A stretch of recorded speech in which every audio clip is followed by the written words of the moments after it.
ሰላም ጤና ይስጥልኝ ክብራትና ክብራን የሄልዝ ኤዱኬሽን ቻናል ቤተሰቦች እንደምን አላችሁ? እኔ አለው እግዚአብሔር ይመስገን ደህና ነኝ። ዛሬም በጠቃሚና በአዲስ ፕሮግራም በድጋሜ ተገናኝተናል። በዛሬው የጤና ፕሮግራማችን ላይ የምንመለከተው ትልቁ አንጀታችሁ ጤናማ እንደሆነ የሚያሳዩ 12 ምልክቶችን እነግራችኋለሁኝ። እንዲሁም ደግሞ እንዴት አድርጋችሁ ይበልጥ ትልቁ አንጀታችሁን መጠበቅ እንደምትችሉም በደንብ እነግራችኋለሁኝ። አብዛኛው ሰው ስለ ትልቁ አንጀቱ የሚያስበው የሆነ ችግር ሲፈጠር ብቻ ነው። ለምሳሌ የሆድ ድርቀት፣ የሆድ መነፋት ወይም ደግሞ የሆድ ቁርጠት ሲያጋጥመው። ነገር ግን ጤናማ የሆነ ትልቁ አንጀት ቀን ከሌሊት በጸጥታ ይሰራል፣ ቆሻሻን ያስወግዳል፣ የበሽታ መከላከል አቅምን ይደግፋል፣ በትሪሊየን የሚቆጠሩ ጠቃሚ ባክቴሪያዎችንም ይመግባል። እናም እንዲያውም በስሜታችን እናም በስነ ልቦናችን ላይም በጎ ተጽዕኖን ያሳድራል። ዛሬ የትልቁ አንጀታችሁ ጤናማነትን የሚያሳይ 12 አስፈላጊ ምልክቶችን እንመለከታለን። እንዲሁም የጨጓራና አንጀት ስርዓታችን በከፍተኛ ብቃት መስራቱን የሚቀጥልባቸውን ቀላል መንገዶችንም እነግራችኋለሁኝ። ትልቁ አንጀታችሁ ወይም ኮለን የምግብ ስብስብ መፍጫ መንገዳችሁ የመጨረሻው ክፍል ነው። ምንም እንኳን የምግብ መፈጨት ሂደት በጨጓራ እናም በትናንሽ አንጀት ውስጥ ቢጀምርም ትልቁ አንጀት በርካታ የሆነ ወሳኝ ተግባራትንም ያከናውናል። ውሃንና ማዕድናትን ይመጣል፣ ሰገራን ይቀርጻልና ያከማቻል፣ በትሪሊዮን የሚቆጠሩ ጠቃሚ የአንጀት ባክቴሪያዎችንም ይጠግናል፣ ቫይታሚን ኬ እና አንዳንድ የቢ ቫይታሚን አይነቶችን ጨምሮ የተወሰኑ ቫይታሚኖችንም ያመርታል፣ የበሽታ መከላከል ስርዓትንም ይደግፋል፣ ቆሻሻን እናም መርዛማ ነገሮችን ከሰውነታችን ለማስወገድ ይረዳል። ትልቁ አንጀታችሁ ጤናማ ሲሆን ሙሉ ሰውነታችሁ በሙሉ ጤናማ እንደሆነ ይሰማችኋል። አሁን ትልቁ አንጀታችሁ ጤናማ መሆኑን የምታውቁበትን በርካታ ምልክቶችን እንመልከት። አንደኛ፣ መደበኛ የሆድ ዕቃ እንቅስቃሴ አላችሁ፣ ማለትም የሰገራ ማለት ነው። የመጀመሪያውናም በጣም ግልጽ የሆነው ምልክት መደበኛ የሰገራ ወይም የሆድ ዕቃ እንቅስቃሴ ነው። ጤናማ ሰዎች ብዙውን ጊዜ በቀን ከ3 ጊዜ እስከ በሳምንት 3 ጊዜ የሆድ ዕቃ እንቅስቃሴ ወይም የሰገራ መውጣትን ያደርጋሉ።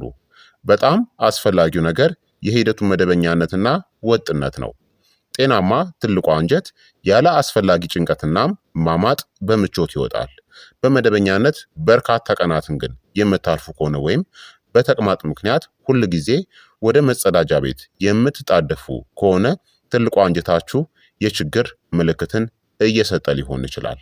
መደበኛ የሰገራ ልማድ የምግብ መፈጨት ጡንቻዎቻችሁ እናም ነርቮቻችሁ በትክክል እየሰሩ መሆናቸውን ያሳያል።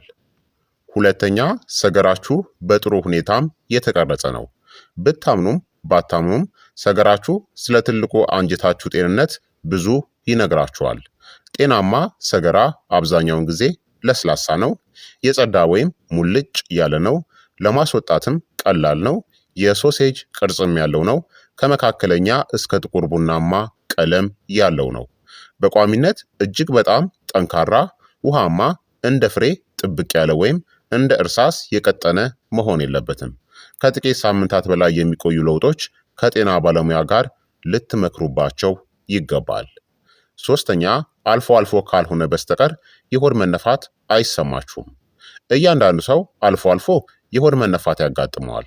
ነገር ግን ትልቁ አንጀታችሁ ጤናማ ከሆነ ሆዳችሁ ሁል ጊዜ ያበጠ፣ የተወጠረ ወይም ምቾት የማይሰጥ መሆን የለበትም።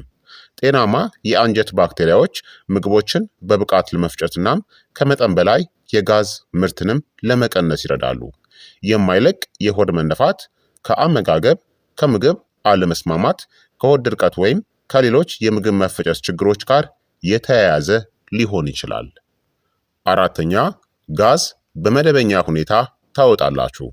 ጋዝ ማውጣት ሙሉ በሙሉ የተለመደ እናም ጤናማ ነው። በእርግጥም አብዛኛዎቹ ጤናማ አዋቂዎች በቀን ውስጥ በርካታ ጊዜያትን ጋዝ ያወጣሉ። ጋዝ የሚፈጠረው የአንጀት ባክቴሪያዎች የተወሰኑ ካርቦሃይድሬትሶችን በሚያፈላበት በፈርመንቴሽን ጊዜ ነው።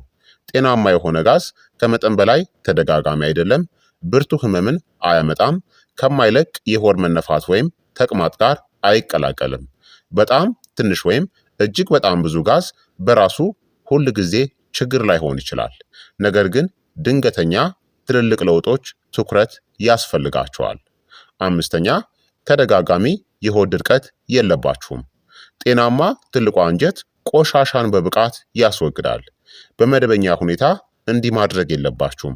ከመጠን በላይ ማማጥ፣ ሆዳችሁ ሙሉ በሙሉ እንዳላስወጣችሁ ማሰብ፣ በሰገራ ማለስለሻ መድኃኒቶች በላክሴቲቮች ላይ ጥገኛ መሆን የለባችሁም። አልፎ አልፎ የሚከሰት የሆድ ድርቀት በሁሉም ሰው ላይ ይከሰታል። ነገር ግን የቆየ ወይም ስር የሰደደ የሆድ ድርቀት ትልቁ አንጀታችሁ ተጨማሪ የፋይበር ምግቦችን፣ ፈሳሾችን፣ አካላዊ እንቅስቃሴን ወይም የሕክምና ምርመራን እንደሚፈልግ ሊያመለክት ይችላል። ስድስተኛ ስር የሰደደ ተቅማጥ የለባችሁም። ጤናማ የምግብ መፈጨት ማለት ሰገራችሁ ሁልጊዜ የላላ ወይም ውሃማ አይደለም ማለት ነው። በኢንፌክሽኖች ወይም በተወሰኑ ምግቦች ምክንያት አልፎ አልፎ የሚከሰት ተቅማጥ የተለመደ ነው። ሆኖም ለበርካታ ሳምንታት የሚቆይ ተቅማጥ ወደ ሰውነት ድርቀት ሊያመራ ይችላል። እንዲሁም ሊታከም የሚገባውን ስር የሰደደ የምግብ መፈጨት ችግርን ሊያመለክት ይችላል። ሰባተኛ ሆዳችሁ አብዛኛውን ጊዜ ምቾት ይሰማዋል። ጤናማ የምግብ መፈጨት የዕለት ተዕለት ህመምን ያካተተ መሆን የለበትም። ትልቅ ምግብ ከተመገባችሁ በኋላ ሆዳችሁ አልፎ አልፎ ሊሞላ ይችላል። ነገር ግን ቋሚ የሆድ ቁርጠት፣ ስለታም ህመም ወይም ምቾት ማጣት እንደ መደበኛ አይቆጠሩም። ምቾት ያለው ሆድ አብዛኛውን ጊዜ ጥሩ የምግብ መፈጨት ተግባርን ያንጸባርቃል። ስምንተኛ ጥሩ የኃይል እናም የብርታት ደረጃ አላችሁ። ብዙ ሰዎች በአንጀት ጤና እናም በሰውነት ኃይል መካከል ያለውን ግንኙነት አይረዱትም። ጤናማ የሆነ ትልቁ አንጀት በአጠቃላይ በምግብ መፈጨት ጤንነት በኩል የተሻለ የምግብ ንጥረ ነገሮችን መምጠጥን፣ የተመጣጠነ የአንጀት ማይክሮባዮም፣ የውስጥ አካላት ብግነት መቀነስን ይደግፋል።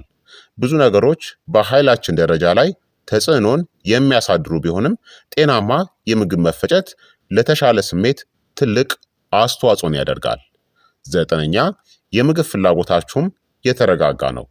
ጤናማ ትልቁ አንጀት ከሌሎች የምግብ መፈጨት ክፍሎች ጋር በመቀናጀት የረሃብ እናም የመጥገብ ስሜትን ለመቆጣጠርም ይረዳል። በአጠቃላይ በተገቢው ሰዓት የረሃብ ስሜት ይሰማችኋል። ከተመገባችሁ በኋላ የማርካት ስሜትን ታገኛላችሁ። ቋሚ የሆነ የማቅለሽለሽ ስሜትም አይኖራችሁም። የማይለቅ የምግብ ፍላጎት ማጣት ወይም ዋና ዋና የምግብ ፍላጎት ለውጦች በሕክምና መመርመር አለባቸው። አስረኛ በሰገራችሁ ላይ ደም ወይም አክታ መሳይ ንፍጥ መሰል እንደማይኖር ታስተውላላችሁ። ጤናማ ሰገራ በመደበኛነት የሚታይ ደምን መያዝ የለበትም። አነስተኛ መጠን ያለው ደም በኪንታሮት ወይም ሄሞሮይድስ ወይም በፊንጢጣ መቀደድ ምክንያት ሊከሰት ይችላል። ነገር ግን ተደጋጋሚ ደም በጭራሽ ችላ መባል የለበትም።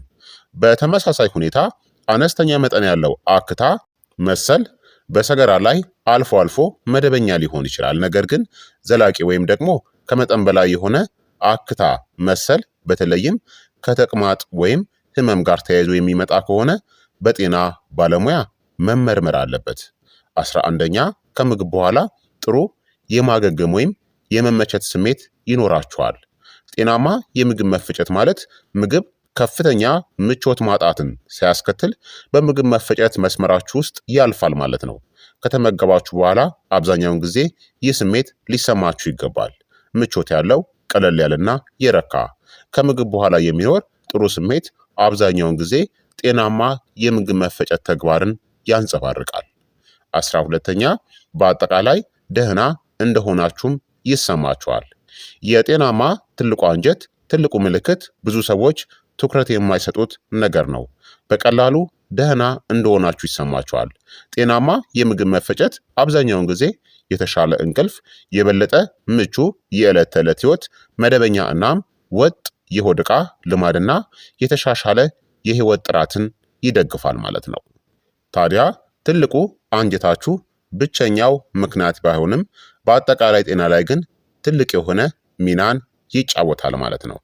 ታዲያ ትልቁ አንጀታችሁን እንዴት ጤናማ አድርጋችሁ ደግሞ እንደምትጠብቁ ልንገራችሁ። አንደኛ፣ ብዙ ፋይበር ያላቸው ምግቦችን ተመገቡ። እነዚህን ምረጡ። ፍራፍሬዎችን፣ አትክልቶችን፣ የጥራጥሬ አይነቶችን፣ ቦለቄ፣ አተርና ሌሎችንም፣ ምስርን፣ ሙሉ እህሎችን፣ ለውዝና ፍሬዎችን። ፋይበር ሰገራ ለስላሳ እንዲሆን ይረዳል፣ እንዲሁም ጠቃሚ የአንጀት ባክቴሪያዎችንም ይደግፋል። ሁለተኛ፣ በቂ ውሃን ጠጡ። ውሃ ከፋይበር ጋር በመተባበር ቆሻሻ በትልቁ አንጀት ውስጥ በቀላሉ እንዲንቀሳቀስ ይረዳል። ሶስተኛ፣ አካላዊ እንቅስቃሴን አድርጉ።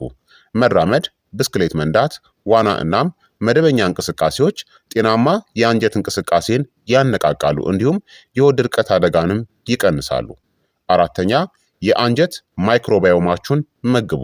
ሕያው ባክቴሪያ ያለው እርጎን፣ ኪፈር፣ የተቀመመ ጎመን፣ ኪሚቺ፣ ከፍተኛ ፋይበር ያላቸው የእጽዋት ምግቦችን ተመገቡ። እነዚህ የተለያዩ እናም ጤናማ የአንጀት ማይክሮባዮማችንን ለመደገፍ ይረዳሉ።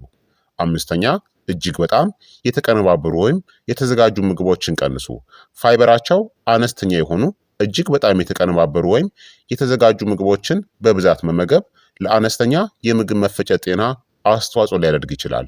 ሙሉ ምግቦች በተበራከቱበት የተመጣጠነ አመጋገብ ላይ ትኩረት አድርጉ። ስድስተኛ፣ የሽንት ቤት ፍላጎታችሁን ችላ አትበሉት። ሰውነታችሁ የመውጣት ጊዜው እንደደረሰ ሲነግራችሁ በተደጋጋሚ ላለማዘግየት ሞክሩ። ፍላጎታችሁን ችላ ማለት በአንዳንድ ሰዎች ላይ ለሆድ ድርቀት አስተዋጽኦን ያደርጋል። ሰባተኛ፣ የሚመከሩ የጤና ምርመራዎችን አድርጉ። በሚመከረው ዕድሜ ላይ በመጀመር ወይም በቤተሰብ ታሪክ ወይም በሌሎች ምክንያቶች ከፍተኛ ስጋት ውስጥ ከሆናችሁ ከዚህም ቀደም ብላችሁ ስለ ትልቁ አንጀት ካንሰር ምርመራ ከጤና ባለሙያችሁ ጋር ተነጋገሩ። ምርመራው ቅድመ ካንሰር የሆኑ እብጠቶችን ወይም ፖሊፕስን ወደ ካንሰር ሳይቀየሩ ቀድሞ ለማወቅ ይረዳችኋል ማለት ነው። ታዲያ በጭራሽ ችላ ልትሏቸው የማይገቡ የማስጠንቀቂያ ምልክቶች ደግሞ አሉ። እነዚህ ምልክቶች ካጋጠሟችሁ የሕክምና ምርመራን አድርጉ። በሰገራችሁ ላይ ደምን ማየት፣ ጥቁር መልክ ያለው ሰገራ፣ ባልታወቀ ምክንያት የክብደት መቀነስ፣ የማይለቅ የሆድ ድርቀት ወይም ተቅማጥ፣ ብርቱ የሆድ ህመም፣ በሰገራ ልማድ ላይ የሚታዩ ቋሚ ለውጦች፣ በቋሚነት እንደ እርሳስ የቀጠነ ሰገራ፣ ከምግብ መፈጨት ምልክቶች ጋር ተያይዞ የሚመጣ የድካም ስሜት ከገጠማችሁ ምርመራ አድርጉ። እነዚህ ምልክቶች ሁልጊዜ ከባድ በሽታ አለ ማለት አይደለም፣ ነገር ግን አስቸኳይ የህክምና ትኩረት ይገባቸዋል ማለት ነው። በአጠቃላይ ትልቁ አንጀታችሁ በየቀኑ በጸጥታ የምግብ መፈጨትን፣ የበሽታ መከላከልንናም በአጠቃላይ ጤናን ይደግፋል። መደበኛ የሰገራ እንቅስቃሴ፣ በጥሩ ሁኔታ የተቀረጹ ሰገራዎችን፣ አነስተኛ የሆድ መነፋት፣ ምቹ የምግብ መፈጨትና የተረጋጋ የሆድ ልማዶች ሁሉ በደህና እየሰራ መሆኑን የሚያሳዩ አበረታች ምልክቶች ናቸው። የዛሬው የጤና ትምህርት ታዲያ ይህንን ይመስል ነበረ። ይህ ቪዲዮ ከጠቀማችሁና ከተማራችሁበት ላይክና ሼር በማድረግ ሌሎችንም አስተምሩ አሳውቁላለሁኝ። ጥያቄያችሁን በኮመንት ላይ አስፍሩልኝ፣ በደስታ እመልስላችኋለሁኝ።